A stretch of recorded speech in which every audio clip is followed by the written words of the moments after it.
Bashundhara LP gas, ভরসা রাখুন, স্বাচ্ছন্দ্যে থাকুন। করোনার ভ্যাকসিন আবিষ্কারে অ্যানিমেল ট্রায়ালে সাফল্য দেশীয় গ্লোব বায়োটেকের। জানুয়ারিতেই বাজারে আনার প্রত্যাশা। চলতি মাসে দেশে চীনা টিকার ট্রায়াল।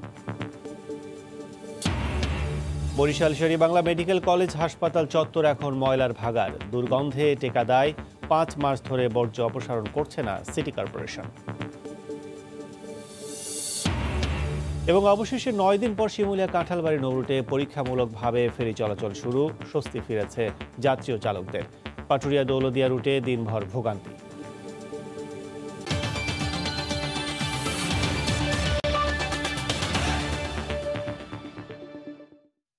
দেখছিলেন শিরোনাম। জনপদের সময়ের সঙ্গে আছি আমি কাজল আব্দুল্লাহ। বসুন্ধরা এলপি গ্যাস, ভরসা রাখুন, স্বাচ্ছন্দ্যে থাকুন। অ্যানিমেল ট্রায়ালের সাফল্য ধরে জানুয়ারিতেই করোনার ভ্যাকসিন বাজারে আনার স্বপ্ন দেখছে দেশীয় প্রতিষ্ঠান গ্লোব বায়োটেক। প্রতিষ্ঠানটির প্রধান বৈজ্ঞানিক কর্মকর্তার দাবি, এই ধাপের সাফল্য আশা জাগিয়েছে। চলতি মাসে মানবদেহের ভ্যাকসিনের ট্রায়াল শুরু করার কথা ভাবছে প্রতিষ্ঠানটি।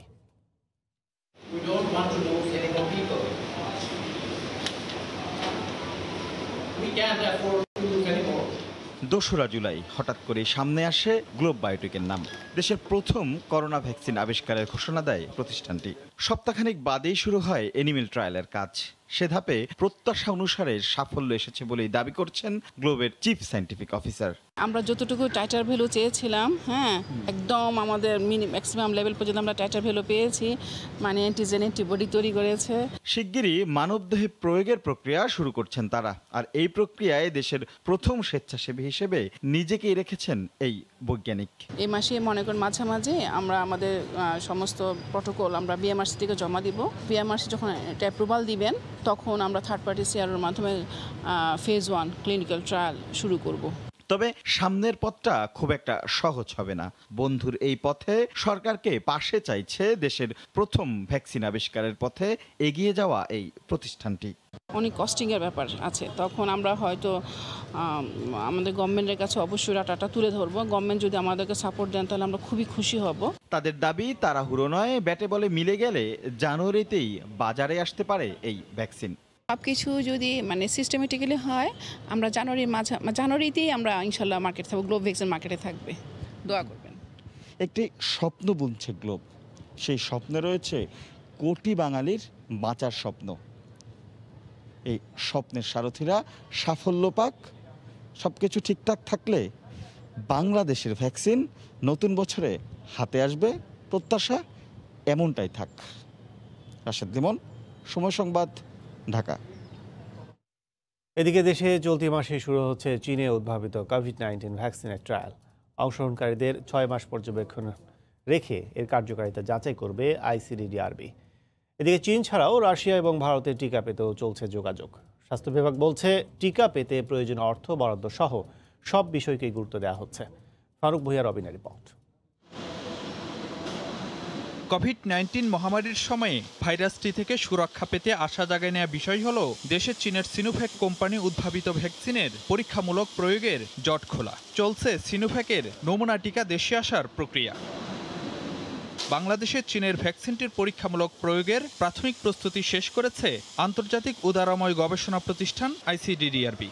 চলতি মাসে ট্রায়াল শুরুর আশা করছে প্রতিষ্ঠানটি। প্রাথমিকভাবে 4200 স্বাস্থ্যকর্মীর ওপর প্রয়োগের মাধ্যমে যাচাই হবে বাংলাদেশে ভ্যাকসিনটির কার্যকারিতা। নিরাপদ প্রমাণিত হলে বিনামূল্যে 1,10,000 ডোজ ও প্রযুক্তিগত সহায়তা দিবে চীন। চলতি মাসের মধ্যে এটা ভ্যাকসিন ট্রায়ালটি আরম্ভ হবে। ভ্যাকসিনটি দেওয়ার পরে আমাদের অংশগ্রহণকারীদের আমরা 6 মাস ধরে ফলো আপ করবো এবং দেখব তাদের মধ্যে কোভিড আক্রান্ত কোন রূপে কতজন হয়েছে। তারপরে ভ্যাকসিনটির কার্যকারিতা নিরূপণ করা হবে। আশা করছি মার্চ এপ্রিলের দিকে যদি কার্যকারিতা প্রমাণিত হয়, তখন আমরা বলতে পারবো কিছু। সম্প্রতি ভারতের পররাষ্ট্র সচিবের বাংলাদেশ সফরে গুরুত্ব পায় টিকা কূটনীতি। দেশটিতে উদ্ভাবিত ও উৎপাদিত টিকার ক্ষেত্রে বাংলাদেশকে অগ্রাধিকার দেওয়ার কথা জানিয়ে গেছেন হর্ষবর্ধন শ্রীংলা। এরই মধ্যে বাংলাদেশের টিকা পরীক্ষার আগ্রহ দেখিয়েছে ভারতের biotech international.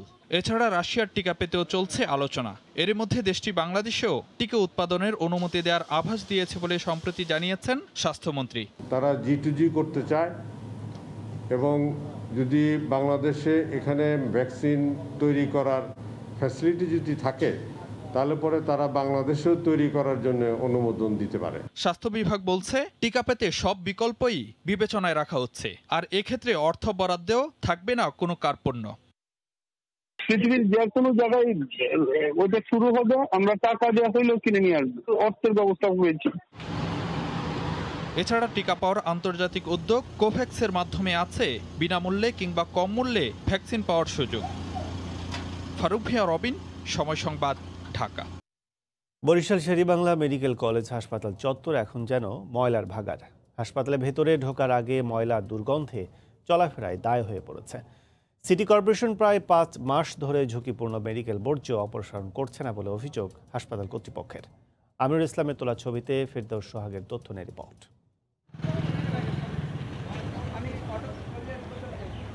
Barishal Sher e Bangla medical college হাসপাতালের জরুরি বিভাগের ফটক সহ আশপাশের এলাকা বর্জ্যের দুর্গন্ধ অসহনীয় হয়ে উঠেছে। প্রতিদিন বর্জ্য ফেলা হচ্ছে খোলা জায়গায়। প্রায় 5 মাস ধরে চলছে এই অবস্থা। করোনা পরিস্থিতি ভালো না হওয়া পর্যন্ত বর্জ্য সরানো হবে না বলে সিটি কর্পোরেশন জানিয়েছে বলে দাবি হাসপাতাল পরিচালকের।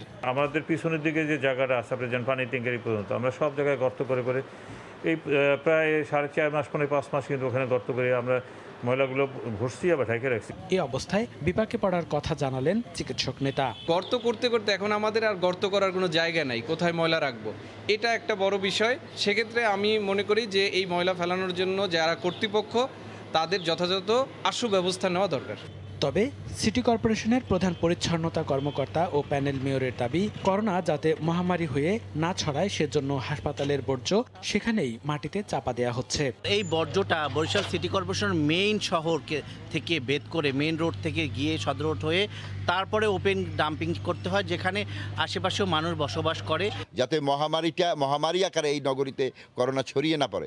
সেই জন্যই আমরা ওইখানকার আবর্জনা ওইখানেই মাটি চাপা দেওয়ার ব্যবস্থা নিয়েছি। হাসপাতালে প্রতিদিন 1,500-এর বেশি রোগী থাকেন। ডাক্তার, নার্স ও রোগীর স্বজন সহ গড়ে অন্তত 10,000 মানুষের কয়েক মেট্রিক টন বর্জ্য জমা হয় এখানে। সময় সংবাদ, বরিশাল। করোনা আক্রান্ত হয়ে দেশে একদিনে আরও 34 জন মারা গেছেন। নতুন শনাক্ত হয়েছেন 1,792 জন রোগী। এনে দেশে মোট আক্রান্ত 3,34,762 জন।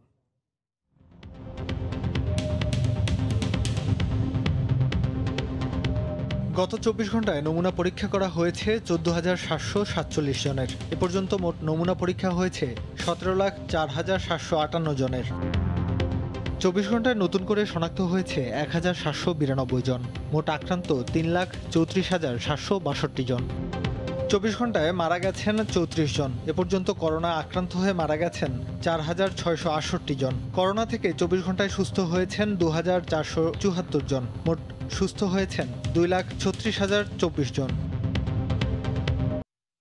টানা 9 দিন বন্ধ থাকার পর কাঁঠালবাড়ির শিমুলিয়া নৌ রুটে শুরু হয়েছে পরীক্ষামূলক ফেরি চলাচল। এতে স্বস্তি ফিরছে রুট ব্যবহারকারী যাত্রী ও চালকদের মাঝে। নাব্য সংকট কাটাতে পদ্মায় ড্রেজিং অব্যাহত রাখার কথা জানিয়েছে বিআইডব্লিউটিএ। 200 ঘন্টা বন্ধ থাকার পর শিমুলিয়া কাঁঠালবাড়ি রুটে আবার ফেরি সার্ভিস চালু হয়েছে। এতে বেশ কয়েকদিন ধরে আটকে পড়া ট্রাক চালক এবং বিড়ম্বনায় থাকা যাত্রীরা খুশি। অনেক কষ্ট হয়েছে, এখন 11 তারিখ আজকে আমরা অনেকদিন পর যাবত পরে ফেরি পাইছি, আমাদের অনেক খুশি। অনেকদিন পর আর কি ফেরি চালু, 15 দিন পর আমরা ফেরি পাইছি। ফেরি ভাই অনেক খুশি, বাকিটা আল্লাহ জানে। এটা তো টেস্টিংয়ে যাইতে আছে, এখন যাওয়ার পরে যদি আল্লাহ না বাজায় তাহলে তো আলহামদুলিল্লাহ। আল্লাহর রহমতে ফেরিতে উঠতে পারছি, এটাই আমাদের কাছে অনেক খুশির বিষয়। আর পরবর্তীতে যখন এই অবস্থা হবে আগের তেদানু কর্তৃপক্ষ ব্যবস্থা নেয়, এটাই আমাদের দাবি। বিআইডব্লিউটিসি বলছে পরের 17টি ফেরির মধ্যে এখন 6টি ফেরি দিয়ে সীমিত এবং পরীক্ষামূলক ফেরি সার্ভিস চালু করা হয়েছে। তবে এখন রাতের বেলা ফেরি চলবে না বলে তারা জানান। আমরা পরীক্ষামূলকভাবে শিমুলিয়া থেকে 3টি ফেরি লোড দিতেছি, ক্যামেলিয়া, কাকুলি এবং জাহাঙ্গীর। আমরা আশা করি এই ফেরিগুলো যদি সঠিকভাবে সোজা চ্যানেল দিয়ে চলাচল করতে পারে তাহলে আগামীকাল থেকে আমরা ফেরি চালনা সম্পূর্ণ করতে পারবো। গত কয়েকদিন ধরে অব্যাহত ড্রেজিং এর মধ্য দিয়ে বিআইডব্লিউটিএ এই ফেরি সার্ভিস চালুর জন্য চ্যানেল সচল করেছে। তারা জানিয়েছেন এই পর্যন্ত 6 লাখ ঘনমিটার পলি অপসারণ করা হয়েছে। নাসির উদ্দিন উজ্জ্বল, সময় সংবাদ, মুন্সিগঞ্জ। এদিকে দিনভর যানবাহনের চাপ ছিল পাটুরিয়া দৌলদিয়া ফেরিঘাটে। এতে দেখা দেয় তীব্র যানজট। এখনও পারাপারে অপেক্ষায় রয়েছে সহস্রাধিক যানবাহন। ঘাট কর্তৃপক্ষ বলছে প্রায় 9 দিন শিমুলিয়া কাঁঠালবাড়ি বন্ধ থাকা এবং সাপ্তাহিক ছুটির দিন হওয়ায় দিনভর গণপরিবহন ও ছোট যানবাহনের চাপ বেশি ছিল। কিন্তু 19টি ফেরির মধ্যে 4টি বিকল হয়ে পড়ায় সেই চাপ সামলাতে হিমশিম খেতে হচ্ছে তাদের। বাস, প্রাইভেট কার ও অ্যাম্বুলেন্স সহ জরুরি যানবাহনকে অগ্রাধিকার দেয় জমে গেছে পণ্যবাহী ট্রাক। এতে প্রায় 4 কিলোমিটার এলাকা জুড়ে জমে আছে ট্রাকের সারি। পরিস্থিতি মোকাবিলায় বিকল হওয়া ফেরি 4টি ভ্রাম্যমাণ কারখানায় মেরামত করা হচ্ছে বলে জানিয়েছে ঘাট কর্তৃপক্ষ।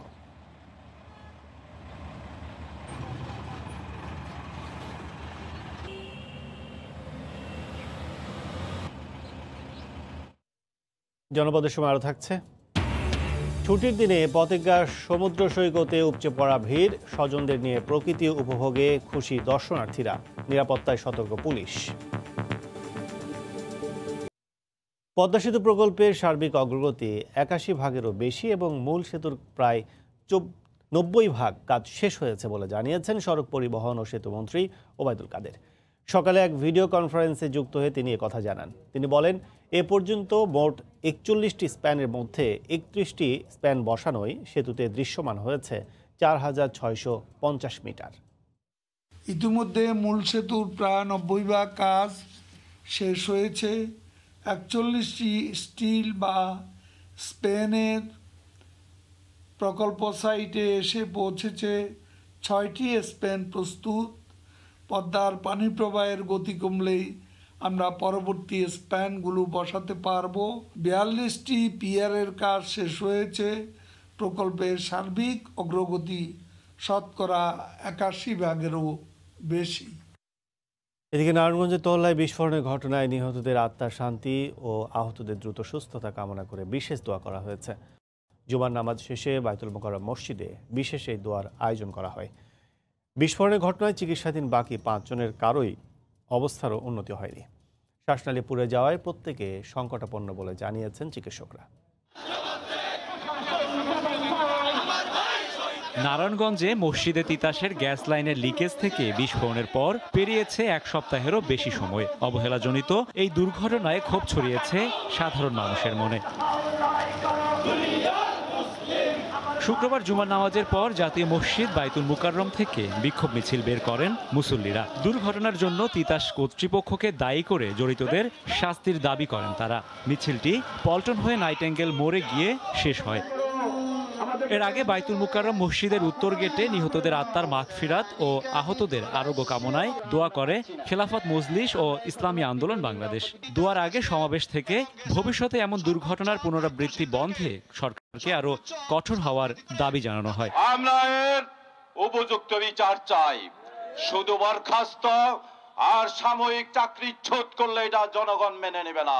একটা সেক্টর খুঁজে পাওয়া যাবে না যেখানে দুর্নীতি হয় না। হ্যাঁ, যেখানে 1000 কোটি টাকার দুর্নীতি হয় সেখানে পেপার পত্রিকা কিছু আসে। যারা আহত হয়েছেন, এখন যারা হসপিটালে আছেন, তাদেরকে চিকিৎসার ব্যবস্থা করতে হবে।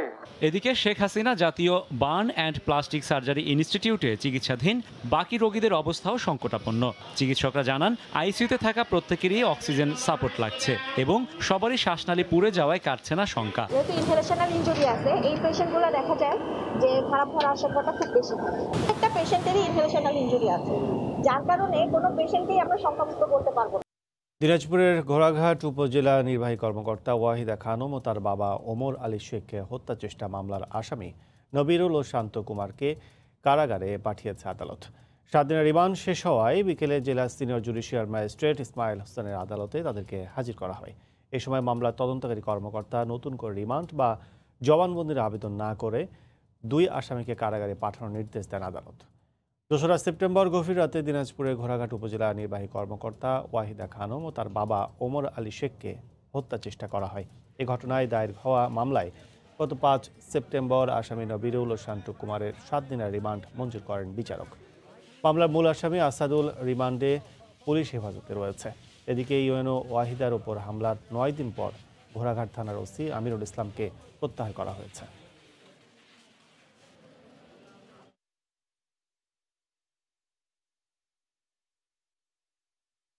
শান্ত কুমার এবং নবিরুল রিমান্ড শেষে আজকে তদন্তকারী কর্মকর্তা ডিবি আদালতে জমা দিয়েছে। এই জমা দিলে এখানে তারপরে উপস্থাপন হবে, তারপর তারা জেলখানে চলে যাবে। গোপালগঞ্জে বঙ্গবন্ধু শেখ মুজিবুর রহমানের সমাধিতে শ্রদ্ধা জানিয়েছেন সুপ্রিম কোর্টের আপিল বিভাগের নবনিযুক্ত 2 বিচারপতি। সকালে টঙ্গীপাড়ায় যান বিচারপতি ওবায়দুল হাসান ও আপিল বিভাগের নবনিযুক্ত বিচারপতি তারিক উল হাকিম। এরপর জাতির পিতার সমাধিতে ফুল দিয়ে শ্রদ্ধা জানান তারা। পরে বিশেষ মোনাজাতে বঙ্গবন্ধু তার পরিবারের শহীদ সদস্যদের আত্মার মাগফিরাত কামনা করা হয়।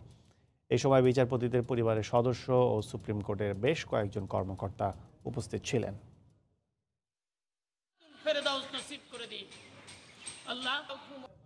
চাঁদপুরে পাইকারি বাজারে ইলিশের সরবরাহ কিছুটা কমেছে, এতে আকারভেদে দামও বেড়েছে।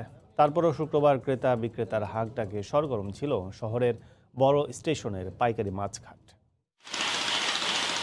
শুক্রবার সকাল থেকে চাঁদপুর বড় স্টেশন পাইকারি মাছ ঘাট ক্রেতা এবং বিক্রেতার হাঁক ডাকে ব্যস্ত। অন্যদিকে তুলনায় কম হলেও পাওয়া যাচ্ছে না নানা আকারের ইলিশ। মূলত দক্ষিণের সাগর ও উপকূলের নদ নদীতে জেলেদের জালে ধরা পড়ছে এসব ইলিশ। তবে এর একটি অংশ চাঁদপুরের পদ্মা ও মেঘনায়ও ধরা পড়ছে।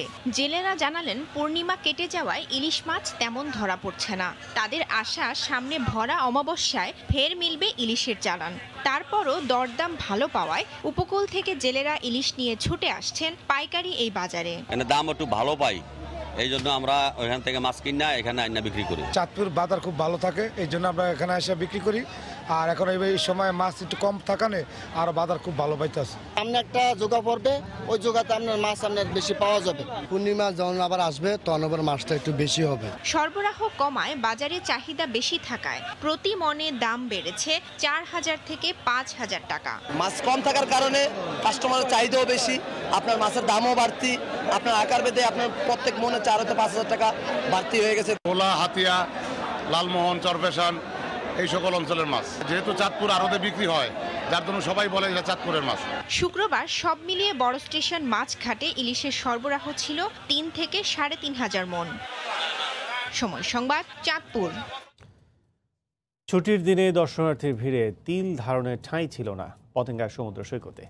একটু ক্লান্তি দূর করার আশায় সবাই ভিড় জমিয়েছিলেন এখানে, সেই সাথে স্ট্রিট ফুডের আকর্ষণ।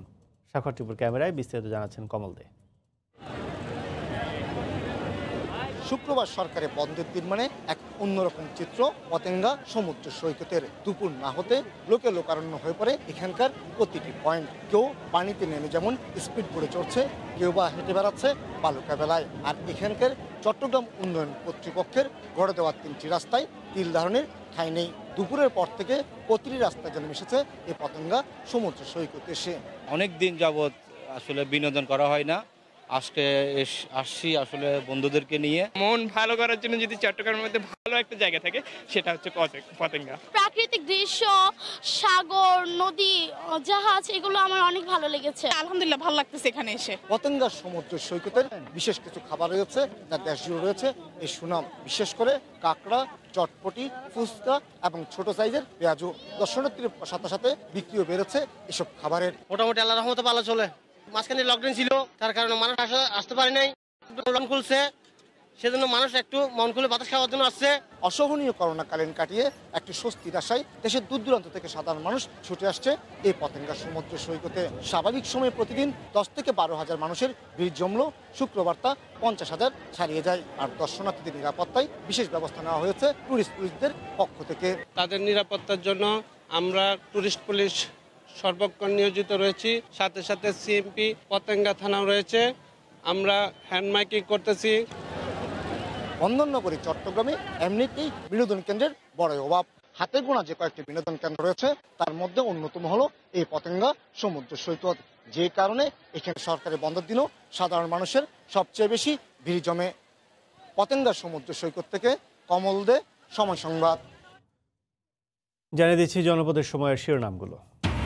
করোনার ভ্যাকসিন আবিষ্কারে অ্যানিমেল ট্রায়ালে সাফল্য দেশীয় গ্লোব বায়োটেকের। জানুয়ারিতে বাজারে আনার প্রত্যাশা। চলতি মাসে দেশে চীনা টিকার ট্রায়াল।